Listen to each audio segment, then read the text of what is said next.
गुरुर्ब्रह्मा गुरुर्विष्णू गुरुर्देव महेश्वरा सद्गुरु साक्षात परब्रह्म तस्मै श्री सद्गुरुवे नमः। जय जय रघुवीर समर्थ श्री राम समर्थ। सद्गुरु चरणांना नतमस्तक होऊन आपण या सुंदर सकाळच्या मनमोहक वातावरणामध्ये सर्वजण उपासना करून श्रवणाला बसलेले आहात असं समजून आपण या निरूपणास सुरुवात करूया। मायबाप सज्जनांचं स्वागत आहे। आता गणपती बाप्पांच्या आगमनाची चाहूल आहे ना, सर्वांच्या मनाला लागलेली आहे। आणि गणपती बाप्पा आपल्या घरी येणं म्हणजे स्वर्ग सुखाची प्रचितीच मिळणं आहे ना। पण हे गणपती बाप्पा बघा, जेव्हा आपण गणपती बाप्पा बसवतो तेव्हा आपण गणपती बाप्पांचे जे दिवस येतो ना, तेव्हा आपल्याला ती आरती आठवते। ती म्हणजे सुख करता दुःख हरता। असा कुणीही व्यक्ती नसेल की ही आरती त्याला माहीत नसेल। पण ही आरती नक्की रचली कोणी, हिची निर्मिती कशी झाली, तर बऱ्याच जणांना ही गोष्ट माहीत नसेल। पण इथं सांगणं गरजेचं आहे की ही आरती समर्थ रामदास स्वामींनी रचली आहे। म्हणजे ज्यामध्ये गणरायाचं वर्णन आहे ना, ते अतिशय सुंदर केलेलं आहे। जरी समर्थ रामदास स्वामी आहेत ना, ते श्री रामाचे भक्त असले तरी त्यांची गणपतीवर किती श्रद्धा होती ना, ती या आरतीमधून आपल्याला दिसून येते, या रचनेतून आपल्याला दिसून येते। या गणरायाच्या स्वरूपाचं आणि त्याच्या गुणांचं नेमकेपणाचं वर्णन कसं आहे ना, या आरतीमधून आपल्याला अनुभवायला मिळतं। म्हणजे ही सुख करता दुःख हरता गणपती आरतीचे रचयिते आहेत ना, समर्थ रामदास स्वामी आहेत ना। म्हणून त्यांनी रचलेल्या या आरतीमध्ये गणपतीच्या रूपाचं आणि गुणांचं नेमकं वर्णन केलेलं आहे। म्हणून ज्यामुळं भक्तांना गणेश भक्तीमध्ये आनंद आणि प्रसन्नताच मिळते ना। म्हणूनच समर्थांनी सांगितलेलं आहे, आजकालच्या या कलियुगामध्ये गणपती बाप्पांची ही मूर्ती ना किती वेगवेगळ्या पद्धतीची असते। बघा, ज्याच्या मनात येईल तशी तो मूर्ती बनवतो। आता गणपतींचं वाहन तसं बघायला गेलं तर उंदीर आहे। आणि ज्याप्रमाणे कधी कधी आपल्याला उंदरावर बसलेली मूर्ती दिसते तेवढ्यापुरतं ठीक आहे। पण कधी कधी आपण मूर्ती आहे ना कासवावर बसलेली बघतो, आपण मूर्ती मोरावर बसलेली बघतो, आपण ती गणपती बाप्पांची मूर्ती सापावर बसलेली बघतो। म्हणजे वेगवेगळ्या प्राण्यांवर आपण ती मूर्ती बसवतो। म्हणजे थोडक्यात आपल्या मनानुसार आपण सर्व काही करायला शिकलेलो आहोत, पण भगवंताला आपल्या मनानुसार करवता येत नाही। भगवंत हे स्वरूप आहे ना, ते पूर्ण पृथ्वीचं साम्राज्य आहे। ही पृथ्वी त्यानं निर्माण केलेली आहे। आपण आपल्या मनानुसार भगवंताला चालवायला बघू, ते शक्य आहे का बरं? म्हणून आपणच या गोष्टीला विरोध करायला हवा। जेव्हा आपण घरामध्ये अशा मूर्ती बसवतो ना, त्याचे कधी कधी वाईट परिणाम सुद्धा भोगावे लागतात। कधी कधी आपण मूर्ती बघतो ना, कधी कधी भगवान शिवांसारखी मूर्ती असते। म्हणजे गणपती म्हणजे भगवान शिव आहेत का बरं? कधी कधी रामासारखी मूर्ती असते। म्हणजे राम आणि गणपती वेगवेगळेच आहेत ना। कधी कधी विष्णूंसारखी मूर्ती असते। म्हणजे वेगवेगळ्या रूपामध्ये नव्हे तर कधी कधी साईबाबांसारखी मूर्ती असते, दत्तगुरूंसारखी मूर्ती असते। म्हणजे आपण देवांमध्ये सुद्धा भेदभाव केलेला आहे। म्हणजे गणपतीची मूर्ती ही पूर्ण प्रेरणेचं प्रतीकच आहे ना। श्रद्धा सबुरी रिद्धी सिद्धीची देवता आपण त्या गणरायाला म्हणतो, मग त्याची विटंबना अशी का आपण करतो बरं? समर्थांनी सांगितलेलं आहे, आयुष्यामध्ये तुम्ही काही चांगलं केलं नाही तरी चालेल, पण भगवंतासोबत अशा काही गोष्टी अजिबात करू नका कारण ती प्रेरणेचे स्रोत आहेत आणि हे स्रोत आपण कायम मनामध्ये ठेवले पाहिजेत. तुम्हाला भक्ती करायची आहे ना, ती मनाने करा, अंतर्मनाची करा. ही बाह्य रंगाची भक्ती अजिबात करू नका. कारण बघा, आपण पाहत होतो की समर्थ रामदास स्वामींनी लिहिलेली ती गणपतीची आरती, नक्की त्या आरतीचा अर्थ काय आहे? बघा, पहिली गोष्ट म्हणजे सुख करता दुःख हरता, म्हणजे सुख देणारा आणि दुःख हरण करणारा तो भगवंतच आहे ना. हे गणपती बाप्पा आहेत. ज्या पद्धतीनं आपण बघा गणपतीचं आगमन थाटामाटामध्ये करतो, त्याप्रमाणे आपल्याला तो सुख शांतीसुद्धा देतो ना. म्हणून वार्ता म्हणजे आजूबाजूकडील सतत बातम्या येत असतात, त्या सुखाच्या दुःखाच्या पण असतात. त्यातील विघ्नाच्या आणि दुःखाच्या राहू देऊ नकोस. म्हणजे आमच्या जीवनामध्ये जी संकट आलेलं आहे, आमच्या जीवनामध्ये जी दुःख आलेलं आहे, ते सर्व काही तू हरण करून ने. आता पाहूया, नुरवी न उर्वी फक्त प्रेम पुरव, दुःखाचा समूळ नाश कर. पूर्वी प्रेम कृपा जयाची, म्हणजे त्याची कृपा झाली ना की प्रेमवर्षाव भक्ताला लाभत असतो. म्हणून समर्थांनी सांगितलेलं आहे, भगवंताची कृपा आपल्यावर कधी होईल बरं? जेव्हा आपण गणपतीचं नामस्मरण केलं जाईल तेव्हाच शक्य होईल ना. नाहीतर दरवर्षामध्ये 2दा गणपती येतात. पण हे जे गणपती आहेत ना, हे गणपती शास्त्रामध्ये लिखित आहेत. म्हणून हे भाद्रपद महिन्यातील हे गणपती आहेत. हे गणपती आपल्या जीवनामध्ये अनमोल तेज निर्माण करत असतात. म्हणूनच समर्थांनी सांगितलेलं आहे, जेव्हा गणपती येऊ तेव्हाच आपण भक्त होऊ. असा भक्त काही कामाचा नाही. तर भगवंताचं नामस्मरण ब्रह्ममुहूर्तावर उठून आपण करावला पाहिजे. पण ते आपल्यामध्ये होतं का बरं? कधीच होत नाही. म्हणूनच समर्थांनी सांगितलेलं आहे, त्याची कृपा झाली ना की प्रेमाचा वर्षाव भक्ताला लाभ होत असतो. सर्वांगीण सुंदर उटी शेंदुराची, कंठी झळके माळ मुक्ता फळाची. या ओळीचा अर्थ काय आहे बरं? म्हणजे गणेश सर्वांगाने सुंदर आहे, त्यानं शेंदुराची उटी लावलेली आहे आणि त्याच्या कंठामध्ये आहे ना ती मोत्याची माळ झळकत आहे. म्हणजे समर्थ रामदास स्वामींनी त्यावेळी ही लिहिलेली पूर्ण रचना आहे ना, ती आज सुद्धा मनाला मोहित करून टाकते. बघा, आपण प्रत्येक जणाला ही आरती पाठ असेल. पुढे समर्थ रामदास स्वामींनी म्हटलेलं आहे, जय देव जय देव जय मंगळमूर्ती, दर्शन मात्रे मन कामनापूर्ती. म्हणजे हे देवा, तुझा जय जयकार असो. तू मंगळाची प्रत्यक्ष मूर्ती आहेस. तुझ्या केवळ दर्शनानं भक्तांच्या सर्व मनोकामना पूर्ण होतात. बघा, त्या ओळीमध्ये आहे ना, जर भगवंताचं एका वेळेला नामस्मरण केलं तरी सुद्धा भक्ताच्या इच्छा पूर्ण होत असतील. जर तुम्ही रोज नामस्मरण केलं तर तुमच्या जीवनामध्ये भगवंतच येऊन जाईल ना. पण मनुष्य असं करतो का बरं? कधीच करत नाही. पुढे, रत्नखचित फरा तुझ गौरी कुमरा, चंदनाची उटी कुंकुमकेश्वरा. म्हणजे काय बरं? म्हणजे हे गौरी कुमारा, हे रत्न जडवलेला मुक्ताचा पुढील भाग आहे ना, तुझ्या कपाळी आहे. रत्न खचित फरा म्हणजे रत्नांचा तुरा आहे.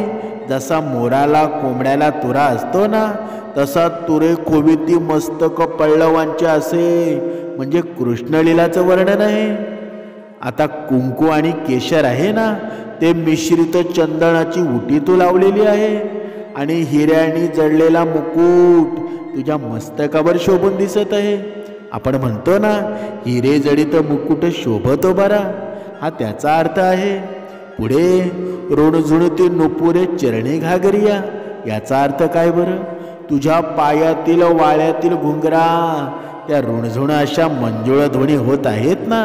म्हणून मोठे पोट असणाऱ्या या पितांबर नेसलेल्या कमरेला ते नागाचे बंधन असलेला तो दोरा आहे. म्हणून आपण म्हणतो, लंबोदर पितांबर फणीवर बंधना. सरळ सोंड वक्र तुंड त्रिनयना, म्हणजे सरळ सोंड आहे, वाकडे तोंड असणाऱ्या म्हणजे वक्रमानाने म्हणजे वाईट मार्गाने चालणारे व बोलणारे आहेत ना, अशांना शिक्षा करून त्यांना सरळ मार्गावर आणणाऱ्या 3 नयना आहेत ना, त्या 3 नेत्र असणाऱ्या. आता तुम्हाला एक मनामध्ये तुमच्या प्रश्न निर्माण झालेला असेल, आता गणपती बाप्पांना 3 डोळे आहेत का बरं? बघा, पण तो 3रा डोळा आहे ना, बघा कधी कधी आपल्याला तो दिसत नाही, पण तो 3रा डोळा सुद्धा आहे. पुढे समर्थांनी सांगितलेलं आहे, दास रामाचा वाट पाहे सदना. बघा, हे गणपते, मी रामाचा दास समर्थ रामदास स्वामी, माझ्या घरी मी तुझी आतुरतेने वाट पाहत आहे. आणि आपण सुद्धा पाहतो ना, समर्थ रामदास स्वामींनी एक भक्त म्हणून ही विनवणी केलेली आहे की मी भक्त आहे आणि या भक्तीप्रमाणे मी तुझी रोज माझ्या घरी वाट पाहतो, रोज माझ्या घरी मी तुझं नामस्मरण करतो आणि तू केव्हा माझ्या घरी येशील ना, माझे डोळे पाणावलेले आहेत. पुढे या आरतीमध्ये समर्थांनी म्हटलेलं आहे, संकटी पावावे निर्वावी रक्षावे सुरवर वंदना. म्हणजे हे सुरवर वंदना म्हणजे सर्वश्रेष्ठ देवांकडून वंदिल्या जाणाऱ्या हे गजानना, सर्व संकट प्रसंगी तू मला प्रसन्न हो आणि माझा सांभाळ कर. अखेरीच्या या देहत्यागाच्या वेळी तू माझं रक्षण कर, ही तुझ्या चरणी मी प्रार्थना करतो. पण मनुष्य मात्र असं वागतो का बरं? मनुष्याला 2 वेळेला ब्रह्ममुहूर्तावर उपासना सांगितलेली आहे, तरी सुद्धा तो कधी करत नाही. पण जेव्हा गणपती येतील तेव्हा हा भक्त म्हणून स्वतःला संबोधतो. मग गणपती बाप्पा तुझ्यावर वर्षाव करतील का बरं? आताचे श्रावण आहे ना, तो संपलेला आहे, शेवटचा श्रावण समोर होता.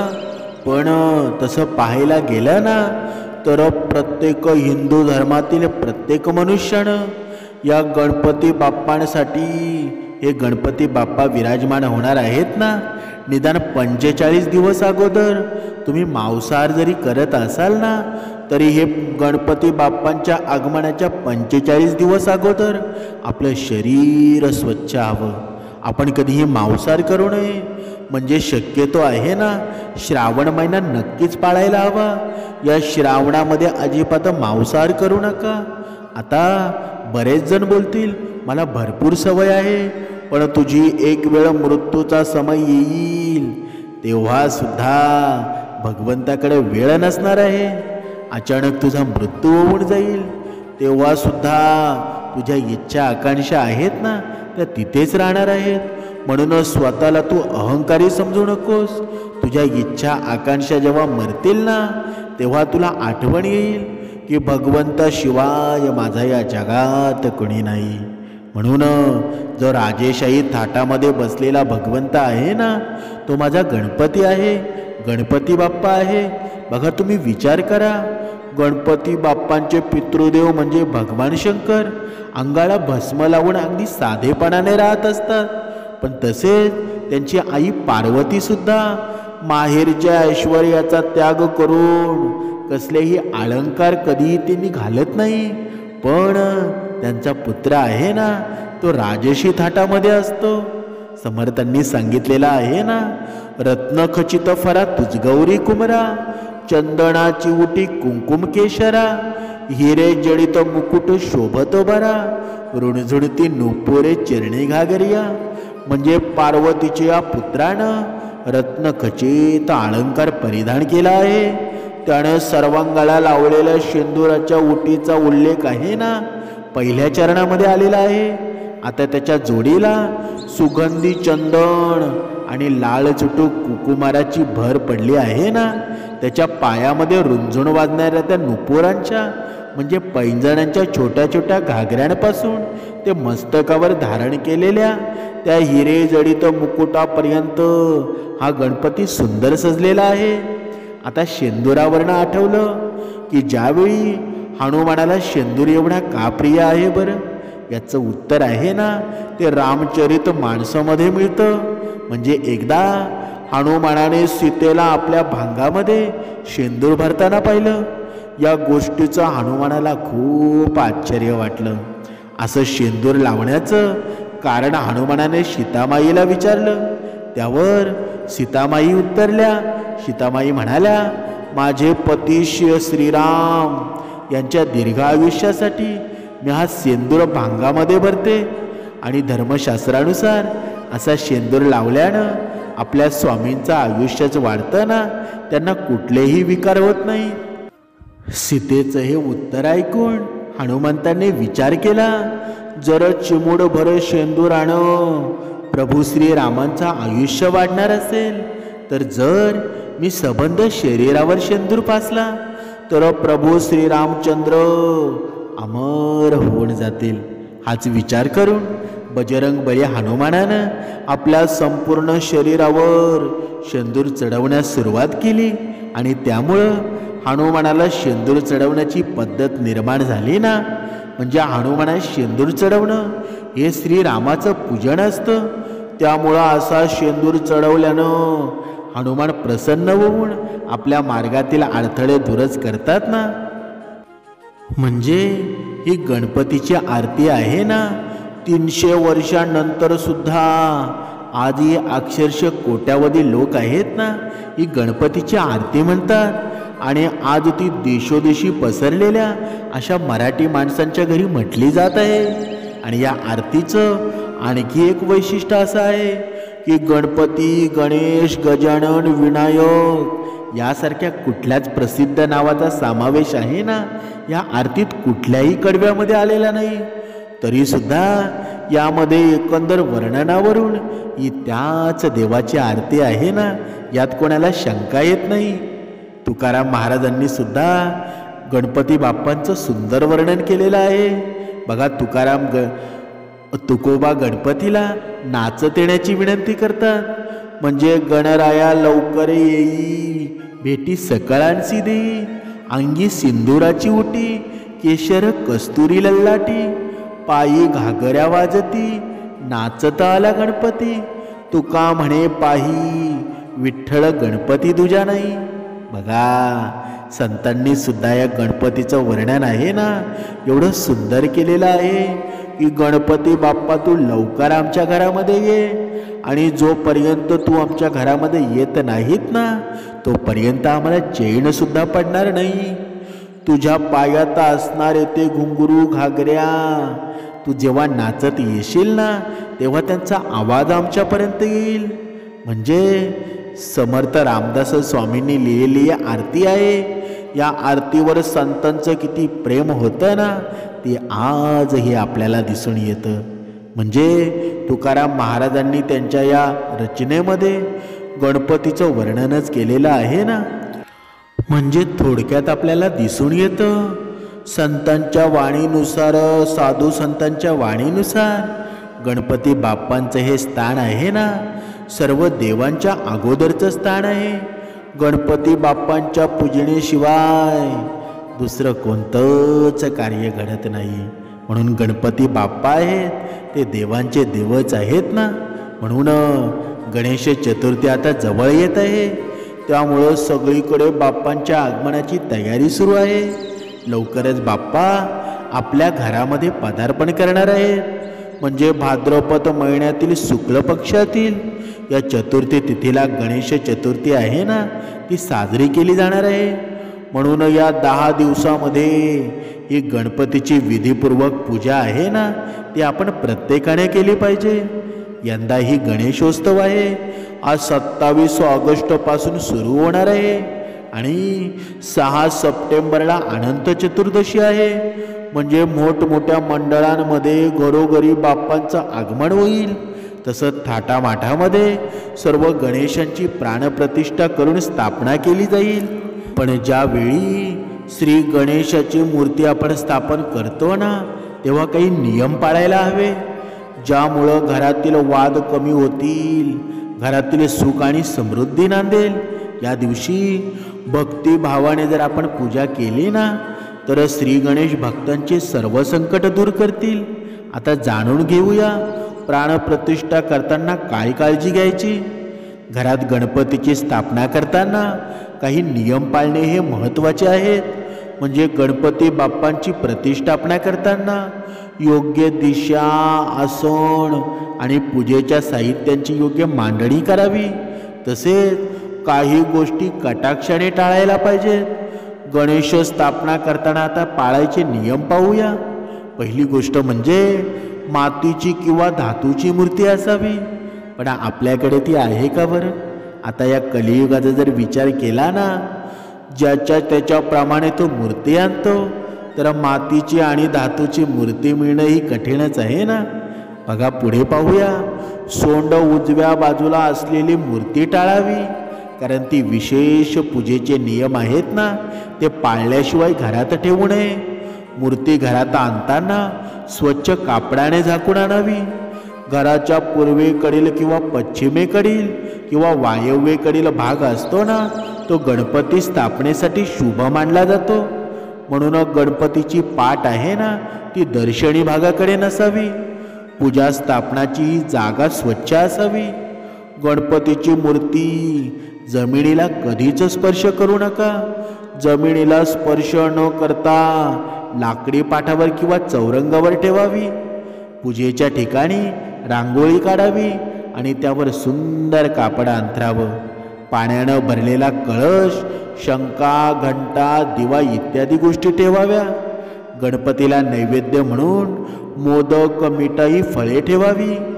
जानवे, पत्री, दुर्वा, फुले, हार, धूप, दीप या सर्व आवश्यक साहित्य आहेत ना, त्या अगोदरच ठेवावं आणि प्रातःकाळी स्नान करून स्वच्छ आणि सुचिरभूत होऊन पूजा करावी। संकल्प करून गणपतीला आवाहन करावं आणि गणपती बाप्पांना त्या आवडणाऱ्या वस्तू अर्पण कराव्यात। विसर्जनापूर्वी गणपतीची मनोभावे पूजा करावी आणि त्याला निरोप द्यावा। आता विसर्जन करताना पुढच्या वर्षी लवकर या भावनेनं निरोप द्यावा। घरात वादविवाद किंवा नकारात्मकता टाळा। पण मनुष्याच्या जीवनामध्ये आहे ना, बघा गणपती बाप्पाचं तो नक्की बघा आगमन व्यवस्थित करतो, पण ज्यावेळी गणपती बाप्पा घरात येतो त्यावेळी परत वादविवाद सुरू। पण जर गणपती बाप्पांची मूर्ती आपण घरात स्थापित केलेली असेल आणि जर आपल्या पत्नीशी भांडण होत असेल, मुलांना मारझोड होत असेल, आपण वेगवेगळ्या विषयांवर चर्चा करत असू, आपण वेगवेगळ्या व्यसनाधीन करत असू, मग त्या मूर्तीचा काही फायदा आहे का बरं? ज्या भगवंताला आपण आपल्या घरात बसवलं, मग त्या भगवंताची आपण रिस्पेक्ट करतो का बरं? कधीतरी या गोष्टी आहेत ना, आपण लक्षात घ्यायला हव्या। यामुळं आपल्या जीवनामध्ये पापच घडत असतो ना। म्हणून ज्यावेळी बाप्पा आपल्या घरामध्ये विराजमान होतील ना, त्यावेळी आपल्या वैखरीवर आपण ताबा ठेवायला हवा। जोपर्यंत बाप्पा आपल्या घरामध्ये आहेत तोपर्यंत अजिबात अपशब्द वापरू नका। म्हणून ती मूर्तीची विटंबनाच होते ना, असं वागणं अजिबात टाळून टाकायला हवं। म्हणजे गणपतीची पाट आहे ना, ती दर्शनी भागाकडे नसावी। घरात नकारात्मक ऊर्जा प्रवेशणार नाही ना, याची आपण काळजी घ्यायला हवी। गणपतीची स्थापना करण्यापूर्वी जर घर स्वच्छ करणं ते खूप आवश्यकच आहे ना। विशेषतः मूर्ती जिथे ठेवायची आहे ना, ती जागा स्वच्छ करावी। गणपतीची मूर्ती घराच्या पूर्वेकडील किंवा ईशान्य दिशेला ठेवावी। गणपतीची स्थापना करण्यापूर्वी मूर्ती आणताना डावीकडे सोंड असलेली मूर्ती आहे ना, ती आणणं शुभ मानलं जातं। तुम्ही वेगळी मूर्ती देखील आणू शकता, पण विशेष करून डावीकडे सोंडा असेल तर ती अधिक शुभ असते। घरात गणपतीची स्थापना केल्यानंतर कळश स्थापना नेहमी गणपतीच्या डाव्या बाजूला करावी। पाण्यानं भरलेला कळश डाव्या बाजूला ठेवावा। गणपतीच्या दिवसांमध्ये मांसाहार तसेच तामसिक अन्न। आता तामसिक अन्न म्हणजे काय? तर तामसिक अन्न म्हणजे आपल्या भाज्यांमध्ये कांदा आणि लसूण अजिबात टाकू नये, ते टाळावं। गणपतीच्या 11 दिवसांमध्ये शक्य तेवढं सात्विक अन्न बनवण्याचा आणि खाण्याचा प्रयत्न करावा। जरी तुम्ही गणपतीची स्थापना तुमच्या घरी करत असाल, तरी आपण जरी करत नसाल ना, तरी सुद्धा हे नियम पाळायला हवे। गणपती बाप्पांचे विसर्जन करताना नेहमी योग्य विधिवत आणि मंत्रांचं पठण करून करावं. गणपती बाप्पांच्या या 11 दिवसांमध्ये घरात नेहमी शांत आणि प्रसन्न वातावरण ठेवावं. कुठलेही भांडण, तंटा किंवा कलह अजिबात करू नका. घरातलं वातावरण आहे ना, ते सकारात्मक राहिलं पाहिजे. तुम्ही गणपती बाप्पांची स्थापना केल्याचं पूर्ण फळ प्राप्त होईल. म्हणून गणपती बाप्पाला तो नैवेद्य दाखवावा, ज्यामध्ये मोदक आवर्जून असले पाहिजेत. नाहीतर तुम्ही लाडू, मिठाई किंवा गोड पदार्थांचा नैवेद्य देखील दाखवू शकता. पण सर्वात प्रिय भगवंताला मोदकच आहेत ना.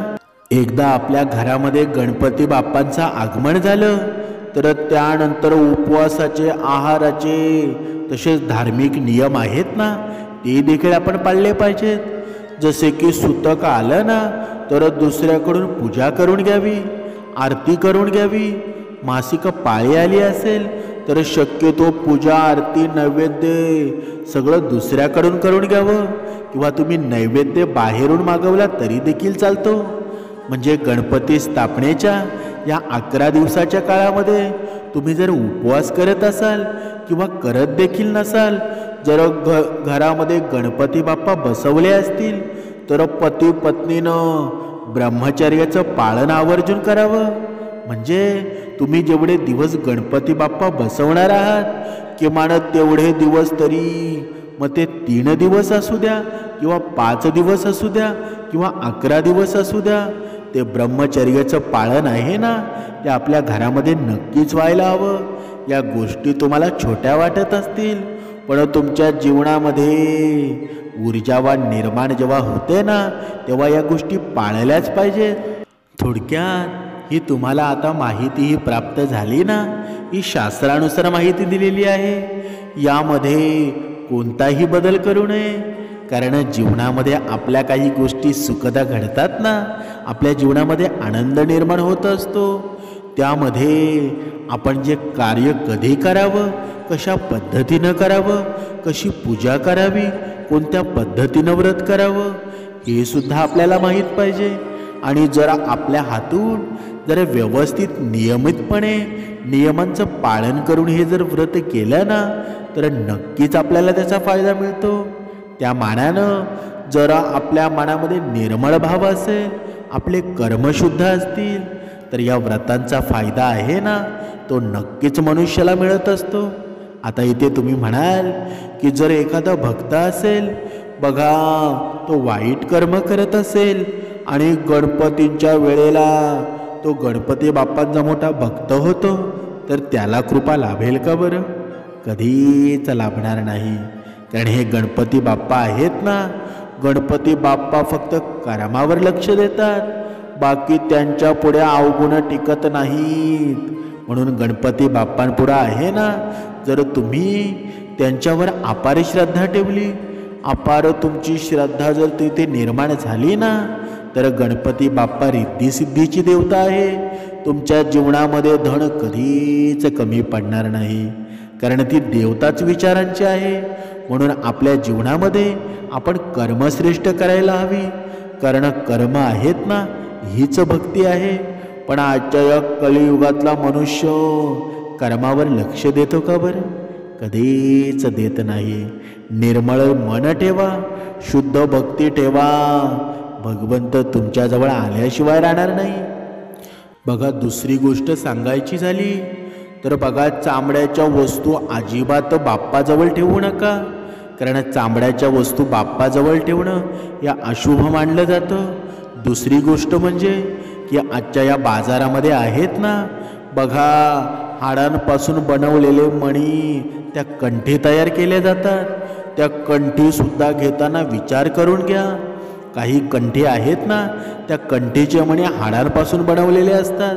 या गोष्टीचं देखील शुद्ध भावनेनं जर आपल्या गणपतीला चांगल्याच गोष्टी एवढ्या चांगल्याच लागतात असं नाही, पण ज्या वाईट वृत्तीने प्रवृत्तीने बनवलेल्या गोष्टी आहेत ना, त्या बाप्पापासून दूर ठेवणं गरजेचं आहे. म्हणून प्लास्टिकच्या मण्यांची माळ जरी कंठी भेटली ना, तरीसुद्धा चालेल. तरीसुद्धा त्या पूजेचं फळ तुम्हाला मिळणार आहे. पण हाडांपासून बनवलेली कंठी ती अजिबात घालवू नका.